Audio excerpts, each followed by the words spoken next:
I know it sounds paranoid. I know it's instinct, muscle memory. Someone knocks, you check. It's normal. It used to be normal for me too, until I learned it wasn't. I've always hated being contacted out of the blue. A random number calls me, I won't pick up. If it's important, they'll leave a message. Ever had a coworker message you on Teams without any prior warning? It took me a while to get used to that. But the worst, the absolute worst, is someone knocking on my door unannounced. It started back in university. I was living in a tiny apartment, just me and a lot of bad habits. I'd be smoking or maybe just too busy to clean, and then, knock, knock. The sound would hit me like a punch to the chest. My whole body would go stiff. I'd tiptoe over, careful not to make a sound, and peek through the peephole. Most of the time, I didn't open the door, just pretended I wasn't home. Was it introversion? Paranoia? I don't know, but it stuck. 15 years later, in a dozen different apartments, I still did it. When someone knocked, I tiptoed to the door, checked, and if I didn't feel like it, I wouldn't open up. Maybe someone resolved anxiety. It worked. I didn't have to deal with unexpected visitors, and if it was important, they'd find another way to reach me. I thought it was fine until 2 weeks ago. It was a Friday night, a long week at work. For the first time in a while, I let myself relax. I smoked a little, played video games with some friends. The night was mine. I had my headphones on, fully immersed when I felt it. A sound, like a knock, just on the edge of my awareness. I pulled my headphones off, my heart skipping. I held my breath, listened. Nothing. It must have been my upstairs neighbors. They have a kid who's probably staying up late. I shrugged it off, put my headphones back on. Mistake. The night went on, but that sound kept coming. Knock, knock. Just faint, rhythmic tapping, like something waiting. I ignored it at first. Maybe it was weed playing tricks on me. Maybe I was just tired.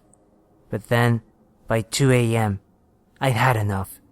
I logged off, crawled into bed, and scrolled through my phone before I could sleep. That's when I heard it again. Slow, deliberate, no mistaking it now. A knock, right at my front door. My stomach dropped. I sat up, heart racing. My mind scrambled for answers. Emergency? A late-night visitor? But why hadn't they knocked harder? Why wasn't there panic in the knock? Why so patient? I slid out of bed, my breath shaky. I moved carefully, trying to make no sound. I grabbed my phone, using its flashlight to guide my steps, but I turned it off before reaching the door. I didn't want them to know I was awake.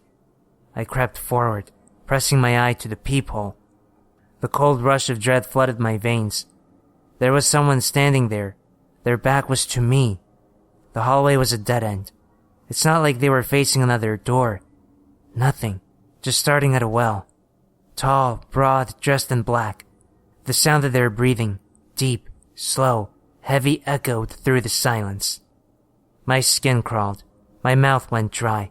Every instinct in me screamed at me to move, to do something. But I couldn't. I just stood there, frozen, watching through the peephole. And then, it twitched. Not a step, not a turn, but a violent shudder, like something inside it was broken.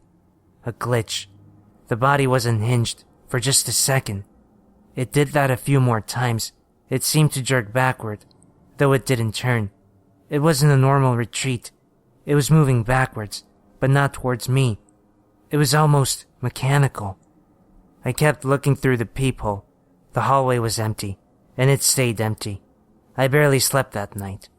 Every little noise made me flinch. Every shadow felt wrong. The knocking, though, it didn't stop. Every night, at exactly 2:30 a.m., it came. Slow, methodical, and hurried. And I couldn't stop myself. I crept to the door, heart pounding, and peered through the peephole. It was always there, always in the same spot, always facing the wall. The second I saw it, my stomach would twist with dread, like ice spreading through my veins. But still, I'd check.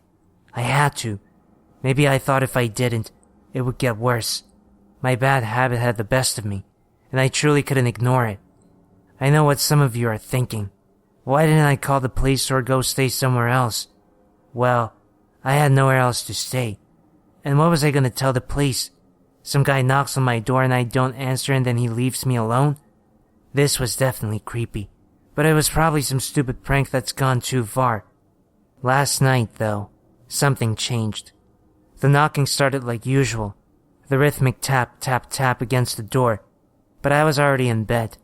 I hadn't fallen asleep yet. I sighed and rolled over, ready to check as I always did.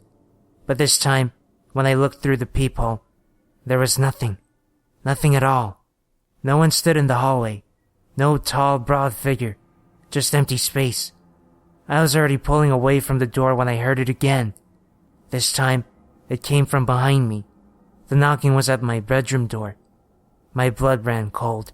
My body froze. The knocking came again, slow and deliberate. I turned my head, panic rising in my chest.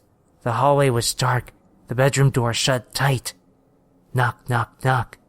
Louder, rattling the wood. My legs trembled, and I froze between my front door and my bedroom door. I didn't know what to do. The doorknob turned. I stumbled backward, gasping. My heart felt like it was about to explode. The air grew thick, suffocating. My breaths came in shallow bursts, like I couldn't get enough oxygen. Knock, knock, knock. The last one was a crash, a thunderous bang that shook the walls, and then silence. I didn't move. I couldn't move. It felt like hours before the first light of morning crept through the blinds. Only then did I dare to go into my bedroom. It was empty. Tonight, I know it'll come again, but I won't look.